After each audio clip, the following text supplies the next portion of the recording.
महत्त्वाची बातमी आहे। देवेंद्र फडणवीसांनी काळजीवाहू मुख्यमंत्री शिंदेंना फोन केल्याची माहिती सूत्रांनी दिली आहे। फडणवीसांकडून एकनाथ शिंदेंच्या प्रकृतीची विचारपूस करण्यात आल्याची माहिती आहे। फडणवीस आणि शिंदेंमध्ये काही वेळ फोनवर चर्चा झाली, तर शिंदे सध्या साताऱ्यातील दरे गावात, ते आज ठाण्यात येणार आहे आणि त्या दरम्यानच फडणवीसांनी त्यांना फोन केल्याची सूत्रांची माहिती आहे। अधिक अपडेट आपण घेऊयात आपले प्रतिनिधी विनायक डावरुंग यांच्याकडून। विनायक, काय नेमकी माहिती?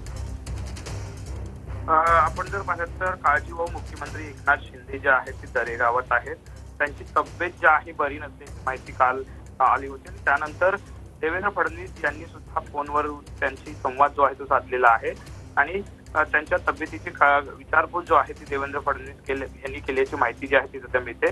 दुपारपर्यंत एकनाथ शिंदे जे आहेत काळजीवाहू मुख्यमंत्री मुंबईत येणार आहेत। त्याआधी देवेंद्र फडणवीस यांनी त्यांची विचारपूस केल्याची माहिती समोर आली आहे। विनायक, धन्यवाद या सविस्तर माहितीसाठी। तर शिंदे सध्या त्यांच्या साताऱ्यातील दरेगावी आहे। त्यांची प्रकृती ठीक नसल्याची माहिती समोर येते। अशात फडणवीसांकडून देखील एकनाथ शिंदेंच्या प्रकृतीची विचारपूस करण्यात आल्याची माहिती आता सूत्रांनी दिली आहे। फडणवीस आणि शिंदेंमध्ये काही वेळ फोनवर चर्चा देखील झाली अशी माहिती सूत्रांची आहे।